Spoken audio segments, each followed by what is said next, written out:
ఆ జిల్లాలో రైతుల చుట్టూ రాజకీయం నడుస్తోందా? బీఆర్ఎస్ మాజీ మంత్రి, బీజేపీ ఎమ్మెల్యే మధ్య పచ్చగడ్డి వేస్తే బగ్గుమంటుందా?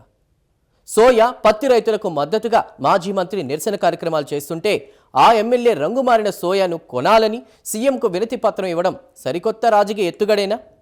ఇక బీఆర్ఎస్ హయాంలో ప్రారంభించిన ప్రాజెక్టుల కోసం భూములిచ్చిన భూ నిర్వాసితులకు నష్టపరిహారం రాలేదని అసెంబ్లీ ముట్టడికి ఆ ఎమ్మెల్యే యత్నించడం దేనికి సంకేతం?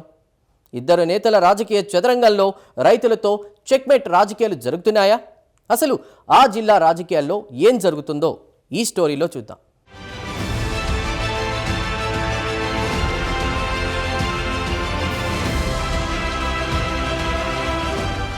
ఉమ్మడి ఆదిలాబాద్ జిల్లాలోని ఆదిలాబాద్లో రైతుల చుట్టూ రాజకీయ రణరంగం రసవత్తరంగా జరుగుతోంది. బీఆర్ఎస్ పార్టీ మాజీ మంత్రి జోగురామన్న, ఆదిలాబాద్ నియోజకవర్గ ఎమ్మెల్యే పాయల్ శంకర్ మధ్య మాటల యుద్ధాలు కొనసాగుతున్నాయి.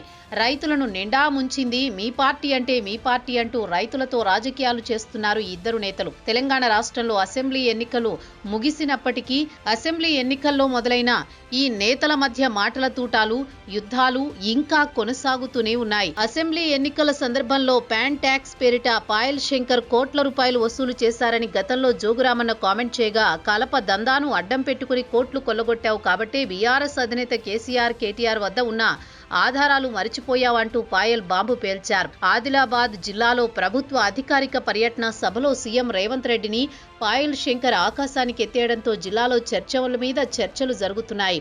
సొంత పార్టీ నేతలు రేవంత్ రెడ్డిని వ్యతిరేకిస్తూ ఉంటే కాంట్రాక్టుల కోసం బీజేపీ ఎమ్మెల్యే అయిన పాయల్ శంకర్ రేవంత్ రెడ్డిని ప్రసన్నం చేసుకోవడానికి డైలాగులు వాడారని ప్రెస్ మీట్ పెట్టి మరీ ఫైర్ అయ్యారు. తాను నియోజకవర్గ అభివృద్ధి కోసం నిధులు అడిగితే తప్ప తాను చేస్తున్న అభివృద్ధిని ఓర్వలేక ఇటువంటి కుతంత్రాలు చేస్తున్నారని రామన్నపై ఒంటికాలితో లేచి ఫైర్ అయ్యారు శంకర్. జోగురామన్న 10 ఏళ్లలో ఎమ్మెల్యే, మంత్రిగా ఉండి ఆయన చేసిందేమీ లేదన్నారు. ఇప్పుడు పత్తి, సోయా రైతుల కోసం ఇద్దరూ చేస్తున్న రాజకీయంతో ఆదిలాబాద్ జిల్లా రైతులు అయోమయంలో పడ్డారట.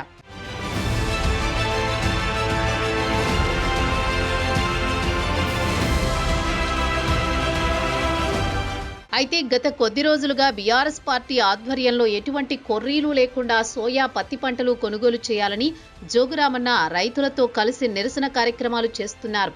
ఇప్పుడు ఇదే జిల్లాలో హాట్ టాపిక్ గా మారింది.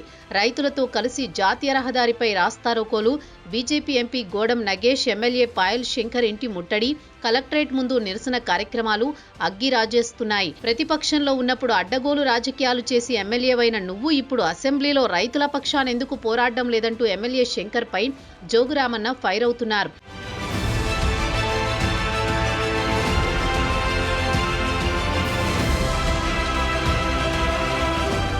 ఇక మరోవైపు సోయా పంటను రాష్ట్ర ప్రభుత్వం ఎటువంటి కొర్రీలు లేకుండా కొనుగోలు చేయాలని ఏకంగా పాయల్ శంకర్ సీఎం రేవంత్ రెడ్డికి వినతి పత్రం అందజేయడం కొసమెరుపు.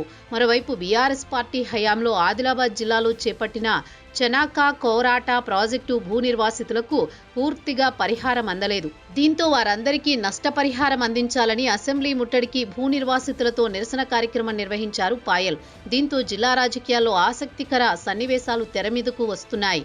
ఇద్దరు నేతలు కూడా రైతులు, భూ నిర్వాసితుల కోసం నిరసనలు చేస్తూ ఉండడంతో అసలు తమ వైపు ఉన్నది ఎవరు అనే ప్రశ్నలు సైతం రైతుల్లో తలెత్తుతున్నాయి. ఈ ఇద్దరు నేతలు రైతులతో చేస్తున్న రాజకీయం కాస్త రాష్ట్ర వ్యాప్తంగా చర్చలకు దారితీస్తుంది.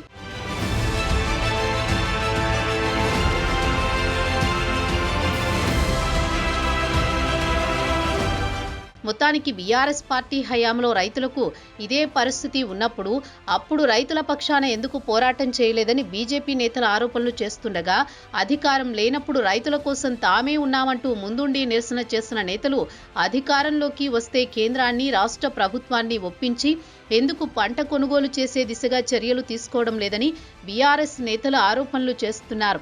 ఒక నేతపై మరొక నేత మాటల యుద్ధాలు చేసుకోవడం కాదు, అందరూ సమిష్టిగా ఉండి రైతులను కాపాడాలంటూ రైతులు, రైతు సంఘాల నుండి డిమాండ్ వినిపిస్తోంది. రైతులతో చేస్తున్న ఈ రాజకీయాలు ఇలానే కొనసాగుతాయా? నేతలందరూ కలిసి రైతులను ఆదుకునే ప్రయత్నం చేస్తారా అనేది చూడాలి.